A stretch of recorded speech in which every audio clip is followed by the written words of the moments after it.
My name is Father Lawrence Jagfeld. I am a Franciscan friar of the Sacred Heart Province, headquartered in St. Louis, Missouri. I am also the administrator of CUSA, an apostolate of persons with chronic illness and/or disability. We have reached the second Sunday of Lent, and as I said last week, the readings for the Sundays of Lent all have their own function. The first reading points toward the Christ event, points toward the Passion of Jesus. This week we will hear the story of the covenant that God made with Abram before he became Abraham. That story, I'm sure you will remember, involves cutting animals in two, and God and Abraham walking between these carcasses that have been sliced open. This is an Old Testament way of saying, if either party of this covenant should pull away from the agreement, may this happen to me. It's a rather gory and rather violent way of saying it, but it really makes the point that once a covenant is made with God, it cannot be abrogated by either party. The second reading comes from the letter to the Philippians, and it speaks about the fact that we who believe in Jesus place our faith in him and look forward to the fulfillment of our covenant with him, that we will live in heaven. The gospel story is the traditional story for the second Sunday of Lent, the story of the Transfiguration. We hear it from the Gospel of St. Luke. Jesus took Peter, John, and James and went up the mountain to pray. While he was praying, his face changed in appearance, and his clothing became dazzling white. And behold, two men were conversing with him, Moses and Elijah, who appeared in glory and spoke of his exodus that he was going to accomplish in Jerusalem.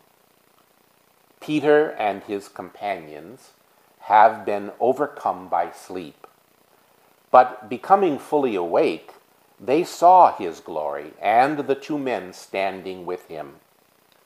As they were about to part from him, Peter said to Jesus, "Master, it is good that we are here.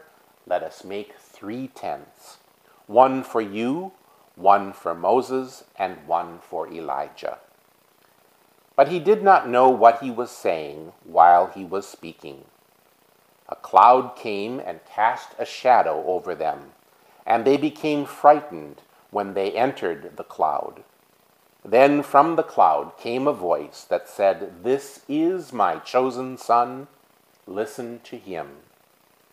After the voice had spoken, Jesus was found alone. They fell silent and did not at that time tell anyone what they had seen. In Luke's Gospel, this event takes place in chapter 9, which is really a turning point in St. Luke's Gospel. Up until this point of the Gospel, Jesus has been preaching in the Galilee. But at this point, his face is turned toward Jerusalem. We will actually hear those particular verses next week. But this event of the Transfiguration leads Jesus to the conclusion that it is now time for him to fulfill his role, his vocation as Redeemer of all sinners. And so he turns his face to Jerusalem. Jesus chooses to go to Jerusalem despite the fact that he knows what is going to happen there. And this incident that takes place on the top of Mount Horeb tells us that in no uncertain terms. Luke's account of this event is slightly different than the account that we hear in the Gospel of Matthew and Mark. Different because St. Luke tells us from the outset that it takes place in a prayerful setting. Jesus and his disciples are at prayer. It is also different in that St. Luke tells us what Moses and Elijah and Jesus were talking about. They were discussing his exodus, his passing over. That's why, in fact, Moses and Elijah are chosen as representatives here, because both of these characters from the Hebrew Scriptures had experienced an exodus. Moses experienced it when he led the Israelites through the Red Sea. Elijah experiences it when the fiery chariot takes him to heaven, after having crossed the Jordan River. The Exodus, the passing over. This is the event that all of us face at some time in the future. We, like Moses, like Elijah, and yes, like Jesus, will pass from this life to the next. However, we need not fear that Passover.